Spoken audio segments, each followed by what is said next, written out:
सो हमारा first topic है alternating current through a resistor. So हम क्या करते हैं, एक रजिस्टर ले लेते हैं एंड इस रजिस्टर को हम ऑल्टरनेटिंग करंट के अक्रॉस कनेक्ट करते हैं एंड चेक करते हैं कि how the circuit behaves. So this is your R. हम यहाँ पे ऑल्टरनेटिंग वोल्टेज दे देते हैं E is equal to E naught sine omega t. ठीक है, so E naught sine omega t की वजह से हम चेक करेंगे कि यहाँ पे करंट का क्या जनरेशन हो रहा है, which type of current is forming in this particular circuit. ठीक है, so now as per Ohm's law V is equal to I R, but हमने V को माना है E, so E can be written as I into R. So therefore I can be written as E by R. So आपका E का equation है E naught sine omega t upon R. So here E not upon R can be written as I not sine omega T. So I का equation जो हमारा आया that is I not sin omega t, where E naught upon R is written as I naught. अब ये I naught क्या है? I naught is peak value of current. Peak value of current. ठीक है, okay. सो हमें यहाँ पे check करना है, मान लीजिए this is equation number 1 and this is equation number 2। सो ये हमने EMF लगाया और इसके अक्रॉस हमें करंट मिला I is equal to I naught sine omega t. So अगर हम दोनों की इक्वेशन को साथ में लिखें, so E is equal to E naught sine omega t and यहाँ पे I is equal to I naught sine omega t. So अगर हम इस दोनों इक्वेशन को ध्यान से ऑब्जर्व करें, so we will find out कि यहाँ पे भी साइन ओमेगा टी है एंड यहाँ पे भी साइन ओमेगा टी है। That means voltage and current में there is no lead no lag. So phase difference जो आ जाएगा इसका that will be what, zero, क्योंकि ये भी साइन ओमेगा टी है एंड यहाँ पे भी साइन ओमेगा टी है, तो यहाँ पे फेज डिफरेंस क्या है, ज़ीरो है। ओके, सो हियर आई का जो इक्वेशन हो जाएगा that will be I naught sine omega t. ठीक है, अब हम क्या करते हैं, इसका वेव फॉर्म ड्रॉ करते हैं and phasor diagram. So wave form के लिए हमें दो कोऑर्डिनेट्स लगेंगे x एंड y।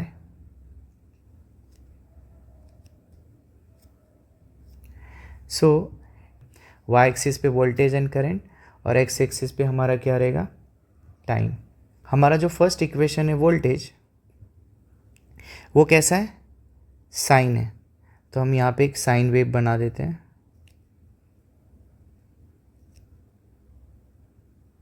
ओके, सो ये जो इक्वेशन हो जाएगी that is E is equal to E naught sine omega t. Now secondly ये क्या रिप्रेजेंट कर रहा है, ये उसकी पीक वैल्यू रिप्रेजेंट कर रही है, ये इसकी peak value, this is E naught और this is minus E naught and ये वैल्यू क्या हो गई, ज़ीरो। नाउ अगर हम देखेंगे करंट का, तो करंट भी साइन ओमेगा टी है, तो ये दोनों भी सेम फेज में रिप्रेजेंट कर रहा है, तो बट करंट का एम्पलीट्यूड जो होगा वो थोड़ा सा कम होगा compare to voltage, because resistance circuit में आने की वजह से करंट का वैल्यू क्या हो जाएगा, थोड़ा सा एम्पलीट्यूड कम हो जाएगी। So this is I naught and this is minus I naught and इसकी वैल्यू हो जाएगी इस तरीके से। Okay, so this is the amplitude of current and ये वाइट लाइन का equation if I want to write, so I is equal to I naught sine omega t. Now we will draw the phasor diagram, we will draw the phasor diagram for the same phasor diagram for resistor across AC.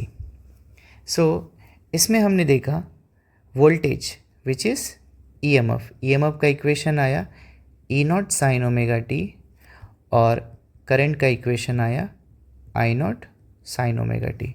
What is phasor diagram? So phasor is nothing but it's a vector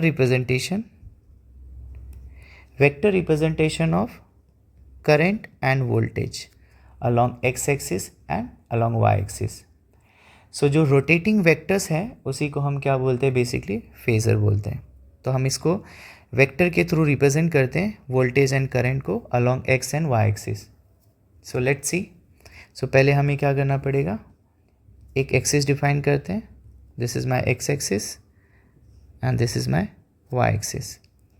अब हम देखते हैं कि यहाँ पे EMF जो है this is E naught sine omega t और करंट क्या है आई नॉट साइन ओमेगा टी.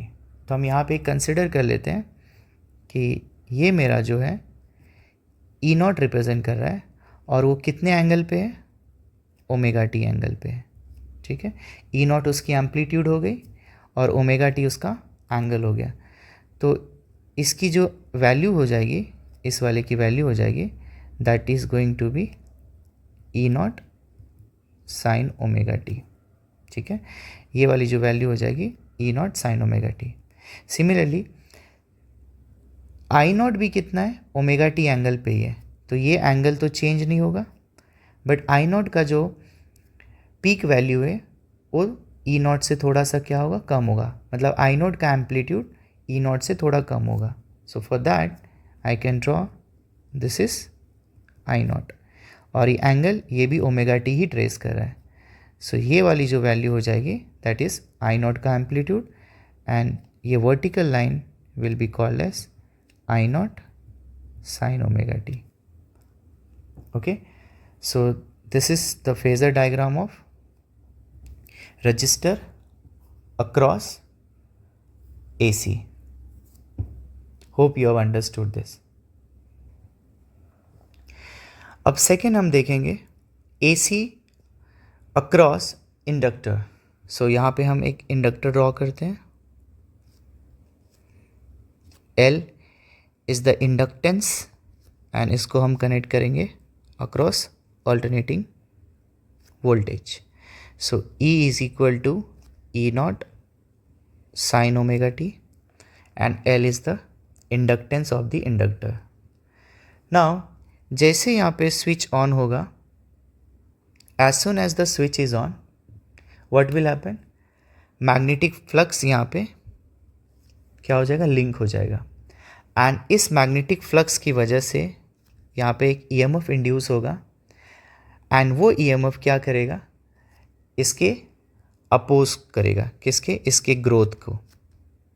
कौन सा ग्रोथ, अप्लाइड वोल्टेज जो है आपका अप्लाइड EMF है उसको अपोज करेगा. कौन अपोज करेगा, ये इंड्यूस EMF. ठीक है, and that induce EMF depends on L and rate of change of current. So induce EMF का फॉर्मूला हो जाएगा L di/dt. सिंस ये क्या कर रहा है, अपोज कर रहा है, तो यहाँ पे as per Lenz law minus sign लगेगा. Let us consider this is equation number 1 and इसको हम इक्वेशन नंबर 2 कंसिडर करते हैं. तो ये जो आपका वोल्टेज है this is applied voltage and ये आपका क्या हो गया, induce voltage. So as per Kirchhoff's voltage law, total voltage across the circuit will be equal to what, 0. So as per KVL हम क्या कर सकते हैं, दोनों वोल्टेज को ऐड करके हम इक्वल 0 कर सकते हैं. So I can write E naught sine omega t plus minus L di/dt is equal to 0. So I can say that E naught sin omega t is equal to L di/dt. Now next is, अब हम क्या करना है, current ढूंढना है. तो current के लिए हम क्या करेंगे, सिंपली रिमेनिंग टर्म को सब लेफ्ट में शिफ्ट कर देते हैं. So I can say that di can be written as E naught sin omega t into dt upon L. Okay, so if we integrate both the side, so here we will get total current and here it is E naught upon L and यहाँ पे बचेगा integration of sine omega t into d t. So E naught upon L sine theta sine omega t which is sine theta का integration क्या होता है? Sine theta is equal to minus cos omega t upon omega. So your answer is going to be E naught upon omega L and in bracket minus cos omega t. This is your I का equation. Now E naught upon omega L can be written as XL. XL is the resistance offered by the inductor. So remaining term is minus cos omega t and here it is I.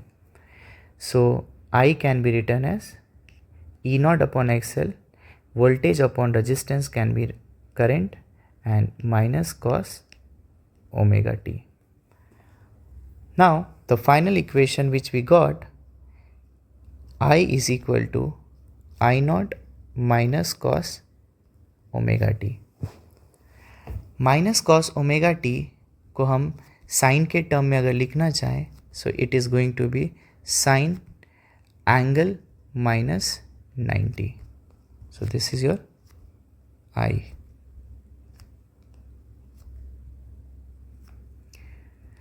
सो यहाँ पे हम input voltage क्या दे रहे थे? Voltage was E is equal to E naught sine omega t and उसकी corresponding current क्या आई? I naught sine omega t minus pi by two. So minus pi by to represent क्या कर रहा है कि आपका जो करंट है वो लैग कर रहा है वोल्टेज को. कितने से? Bye pi by to. तो अगर करंट लैग कर रहा है सो इसका अपोजिट क्या हो जाएगा? वोल्टेज जो है लीड कर रहा है किसको? करंट को. किससे? पाई बाई टू से. सो करंट इज लैगिंग कितने से? पाई बाई टू से. तो वोल्टेज क्या कर रहा है? लीड कर रहा है किससे? पाई बाई टू से. ये आपको समझना है इंडक्टर सर्किट में. नाउ हमने इस इक्वेशन में देखा कि E naught upon X L, where इसको हमने वोल्टेज माना और इसको हमने क्या माना? रेजिस्टेंस. इंडक्टर रेजिस्टेंस कितना ऑफर्ड करता है? So the resistance offered by inductor circuit across AC is XL, which is omega L, and omega is written as 2 pi f into L. So इससे ये पता चलता है कि resistance is directly proportional to the frequency of what? AC source. ठीक है. So basically if we draw the graph of XC versus frequency, nature is going to be a straight line passing through origin. Now if we talk about the waveform and the phasor diagram, so how it will look? So for phasor diagram पहले हम waveform बना लेते हैं. Waveform of inductor.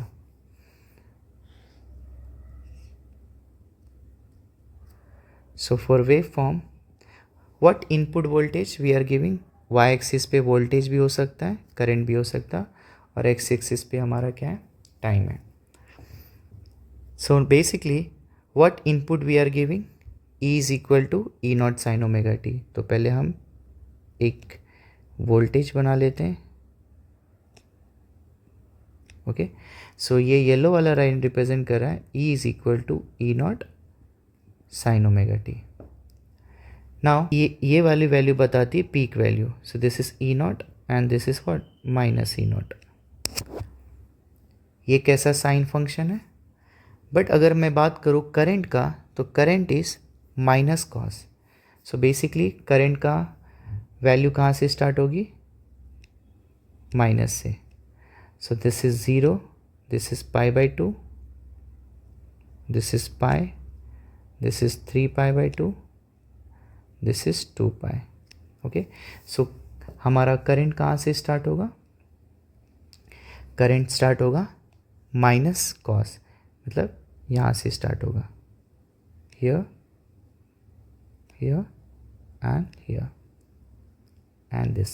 So this green line it is representing I is equal to minus I naught cos omega t, or also can be written as I naught sin omega t minus pi by 2. So current is basically lagging by 90 degree. So this is the waveform. So the phasor is going to be y-axis, x-axis. Here applied voltage E naught,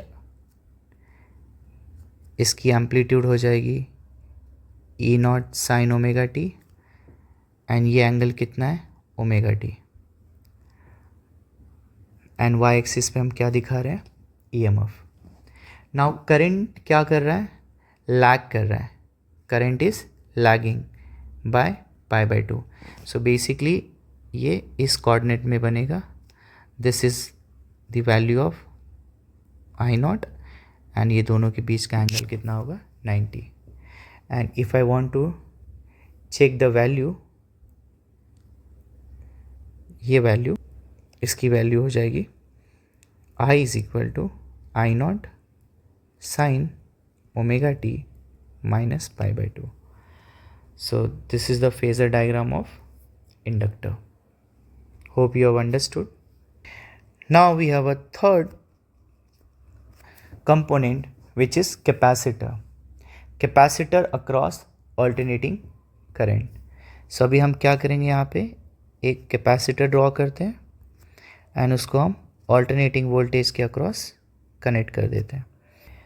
this is capacitance of the capacitor and here it is alternating voltage E is equal to E naught sin omega t. अब हम देखते हैं कि जब हम E is equal to E naught sin omega t across the capacitor connect करते हैं तो इसके करस्पॉन्डिंग करंट पे क्या चेंजेस दिखता है, देखेंगे कि लीड कर रहा है करंट या लैग कर रहा है.